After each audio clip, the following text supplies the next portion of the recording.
Hello future teachers, welcome to teachers world. तो बिहार शिक्षक भर्ती परीक्षा 3.0 का फॉर्म भरना स्टार्ट हो गया है। लेकिन फॉर्म भरने से पहले प्लीज़ आप लोग ये बात ध्यान रखें कि कहीं ये आपका आखिरी अटेम्प्ट तो नहीं है। अगर आखिरी अटेम्प्ट है तो प्लीज़ आपकी तैयारी हो तभी आप फॉर्म भरें, अदरवाइज आप फॉर्म को ना भरें। इस वीडियो में मैं आपको बताऊं कि मैं ऐसा क्यों कह रही हूँ, किस बेसिस पे कह रही हूँ और कैसे आपका अटेम्प्ट काउंट होगा कि आपका आखिरी अटेम्प्ट है या नहीं है। इस पर हम डिटेल में बात करेंगे। ऊपर से डोमिसाइल लागू के लिए बहुत मांग हो रही है कि डोमिसाइल लागू किया जाए, डोमिसाइल लागू किया जाए, अदर स्टेट वालों को अलाउ नहीं किया जाए या फिर फिक्स परसेंट सेट कर दिया जाए कि इतने परसेंट, जैसे कि 5% पे ही सिर्फ अदर स्टेट वाले होंगे। तो इस पर हम डिटेल में बात करेंगे। उससे पहले वीडियो को लाइक करके हमारे चैनल को सब्सक्राइब जरूर कीजिएगा, क्योंकि टाइम टाइम मैं नोटिफिकेशन देती रहती हूँ और साथ साथ हम बिहार शिक्षक भर्ती की तैयारी भी करते हैं। इसके अलावा कोई भी डाउट हो आपके मन में तो कमेंट सेक्शन में ज़रूर पूछ लीजिएगा, मैं हर एक कमेंट का रिप्लाई करती हूँ। तो सबसे पहले आप लोग को ये बात पता होगा कि फॉर्म भरना स्टार्ट हो गया है। पहले हम डोमिसाइल की बात कर लेते हैं। डोमिसाइल लागू के लिए बहुत ज़्यादा डिमांड्स हो रहा है, लेकिन बीपीएससी की ओर से जवाब आ गया है कि वो डोमिसाइल लागू नहीं करेंगे। उनका कहना ये है कि हम किसी को भी आर्टिकल 16 में ये कहा गया है कि किसी को भी प्लेस के निवास के स्थान पर किसी भी चीज़ से वंचित नहीं किया जा सकता है। तो उनका कहना ये भी है कि जब पेपर हुआ था बीपीएससी द्वारा 3 बार इसके पहले भी पेपर लिया गया है, 1994 में, 1999 में और 2000 में। उस टाइम पर भी ऐसा नहीं था कि जो सिर्फ बिहार का निवासी है वही फॉर्म भर सकता है। उस टाइम पर भी अदर स्टेट को अलाउ किया गया था। और फिर से एक बार बीपीएससी हमारा पेपर करवा रही है, तो इसलिए वो डोमिसाइल लागू नहीं करेगी, अदर स्टेट को भी यहाँ मौका मिलेगा। और फिर बीपीएससी जो है इन 3 पेपर्स के बाद भी टीआरई 1 टीआरई 2 कंडक्ट करा चुकी है और उसमें भी अदर स्टेट को मौका मिला था। तो इस बार टीआरई 3 में ऐसा नहीं हो सकता है कि अदर स्टेट को मौका ना दिया जाए। तो इसलिए आप लोग इस बात से निश्चिंत हो जाइए, ऐसा बिल्कुल नहीं होगा कि अदर स्टेट को मौका नहीं मिलेगा। और आप ये भी तो देखिए, यूपी में अगर एग्ज़ाम होता है किसी भी चीज़ का, पुलिस का या फिर किसी भी चीज़ का, तो अदर स्टेट को अलाउ किया जाता है। तो कहीं ना कहीं बिहार में एजुकेशन सिस्टम सुधारना है, तो अदर स्टेट्स वाले जब आएंगे तभी एजुकेशन सिस्टम थोड़ा सा सुधरेगा।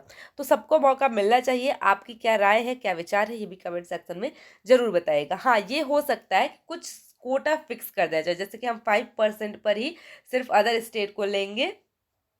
ऐसा हो सकता है कि हम 5% पर ही सिर्फ अदर स्टेट को लें और बाकी 95% की सीट्स जो भी है वो सिर्फ बिहार वालों का हो, बिहार का जो मूल निवासी हो उसका।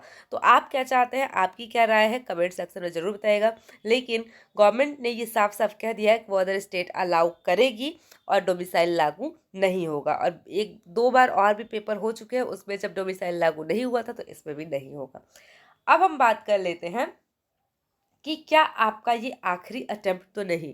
अटेम्प्ट कैसे काउंट होंगे? बहुत लोगों का कहना ये था कि जो अटेम्प्ट्स है सक्षमता परीक्षा को भी लेकर और बीपीएससी टीआरई को भी लेकर 5 अटेम्प्ट्स कर दिए गए हैं, लेकिन इसका ऑफिशियल नोटिस अभी तक कहीं नहीं है। और जब तक ऑफिशियल नोटिस नहीं आ जाता है हम किसी भी चीज़ पर भरोसा नहीं कर सकते हैं। तो ऑफिशियल नोटिस जैसे ही आएगा कि 5 अटेम्प्ट कर दिया गया है, वैसे ही मैं आपको इसी चैनल के माध्यम से बताऊंगी और बिल्कुल ऑथेंटिक न्यूज़ बताऊंगी। लेकिन अभी तक ऐसा कुछ नहीं कहा गया है, मीन्स कि अभी तक सक्षमता परीक्षा का भी अटेम्प्ट 3 ही है। ये तो राज्यपाल द्वारा कह भी दिया गया है कि सक्षमता परीक्षा को 3 अटेम्प्ट ही मिलेगा। 3 अटेम्प्ट में अगर आप पास कर लेते हो तो अच्छी बात है, अदरवाइज जो भी कार्रवाई करना होगा वो लोग करेंगे, निकालना होगा निकालेंगे, अदरवाइज उनको राजकर्मी का दर्जा नहीं दिया जाएगा। लेकिन बीपीएससी टीआरई का भी 3 अटेम्प्ट ही अभी तक है, 5 अटेम्प्ट की कहीं भी बात नहीं की गई है। अब हम बात कर लेते हैं ये 3 अटेम्प्ट काउंट कैसे होगा, क्योंकि बहुत सारे लोग ये कह रहे हैं कि हम फॉर्म तो भरे थे, मान लीजिए 1 to 5 का, बहुत कैंडिडेट्स ऐसे थे जो टीआरई 1 में फॉर्म भरे थे लेकिन वो पेपर देने नहीं गए। तो क्या उनका अटेम्प्ट काउंट होगा? तो जी हाँ, बिल्कुल आपका अटेम्प्ट काउंट होगा। आप फॉर्म भरे, आपने एडमिट कार्ड आपका जारी किया गया, तो ये अटेम्प्ट आपका काउंट होगा। जो भी टीआरई 1 के कैंडिडेट्स हैं उनका, मान लीजिए आपने टीआरई 1 में फॉर्म भरा था, आपने 2 में भी भरा था और आप 3 में भरने वाले हैं, तो आपका ये आखिरी मौका होगा। लेकिन ये सिर्फ 1 to 5 के लिए होगा। अगर आपने 1 to 5 में 3 बार फॉर्म, ये तीसरी बार फॉर्म भर रहे हैं, तो आपका ये आखिरी मौका है। तो प्लीज़ सोच समझ कर फॉर्म भरिएगा। अगर आपकी तैयारी अच्छे से हो तभी आप फॉर्म को भरिएगा। अगर आपकी तैयारी अच्छी नहीं है तो आप इस टाइम स्किप कर सकते हैं इस बार, क्योंकि नेक्स्ट टीआरई 4 भी आने वाला है। उसकी भी अनाउंसमेंट हो गई है कि अगस्त में टीआरई 4 आएगा, टीआरई 5 भी आने वाला है। ऐसा कहा जा रहा है कि अब हर साल टीआरई एग्ज़ाम कंडक्ट कराए जाएंगे। तो अगर आपकी तैयारी अच्छी नहीं है और आप 2 बार फॉर्म भर चुके हैं ऑलरेडी, तो टीआरई 3 पे प्लीज़ आप फॉर्म मत भरिए। आप टीआरई 4 में अच्छे से तैयारी करके उसके बाद फॉर्म भरिएगा। अब हम बात कर लेते हैं 6 to 8 वालों की। तो 6 to 8 का अभी तक एक ही बार फॉर्म आया है। टीआरई 1 में 6 to 8 नहीं आया था। तो जो भी 6 to 8 में फॉर्म भरा है उसका अभी एक ही अटेम्प्ट हुआ है। तो 6 to 8 में आप लोग एक बार फॉर्म भर सकते हैं। तो ये आपका ये दूसरा अटेम्प्ट काउंट होगा। उसके बाद जब आप फॉर्म भरेंगे तो वो आपका लास्ट अटेम्प्ट होगा। सेम 9, 10th और 11, 12th में भी होगा, क्योंकि ये अटेम्प्ट काउंट हो रहे हैं class wise. 1 to 5, 6 to 8, 9, 10th और 11, 12th। बहुत कैंडिडेट्स ऐसे होंगे जो 11, 12th में 2 बार फॉर्म भर चुके होंगे, तो ये उनका आखिरी अटेम्प्ट होगा। लेकिन कहीं ना कहीं इस बार अगर आप फॉर्म भर देते हैं तो आपका सिलेक्शन पक्का है, क्योंकि अभी अभी राज्यपाल के द्वारा ये बताया गया कि 85,000 सीट्स आएंगे, और उसमें सबसे ज़्यादा सीट्स कहीं ना कहीं 11, 12th का आएगा। और एस्टेट को भी इसमें मौका नहीं दिया जाएगा। मीन्स कि इसमें वही लोग फॉर्म भरेंगे जो एस्टेट क्वालिफाइड हैं। नया कोई भी आपका कॉम्पिटिटर नहीं आ रहा है। जो पिछले कॉम्पिटिटर्स थे उनका कहीं ना कहीं कुछ लोगों का सिलेक्शन हो गया होगा, तो यहाँ आपको कंपटीशन कम मिलेगा।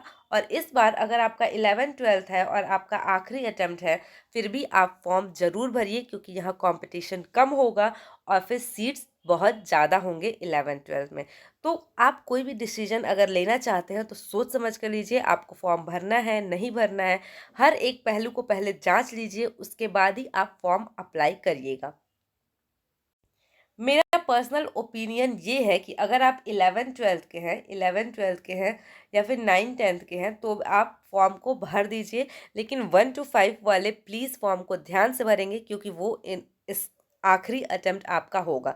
6 to 8 वाले भी फॉर्म भर सकते हैं, क्योंकि वो उनका सेकेंड अटेम्प्ट होगा, थर्ड अटेम्प्ट अभी नहीं होगा। तो सबसे ज़्यादा रिस्की होगा 1 to 5 वालों के लिए। आप अच्छे से फॉर्म भरिए, ध्यान से फॉर्म भरिए। अगर आपकी तैयारी बहुत अच्छे से है तभी आप फॉर्म भरिए, अदरवाइज आप टीआरई 4 में अप्लाई कर लीजिएगा। 11, 12th वालों को फॉर्म जरूर भरना चाहिए। कमेंट सेक्शन में आप ये भी बताइएगा कि आप किस लेवल पे फॉर्म भरने वाले हैं। आप डीएलएड कैंडिडेट हैं, आप बीएड कैंडिडेट हैं, कमेंट सेक्शन में ये भी जरूर बताइएगा। इसके अलावा आपके मन में कोई भी डाउट हो तो कमेंट सेक्शन में पूछ लीजिएगा, मैं हर एक कमेंट का रिप्लाई करती हूँ। वीडियो अच्छी लगी हो तो वीडियो को लाइक करके हमारे चैनल को सब्सक्राइब जरूर कीजिएगा। And thank you for watching.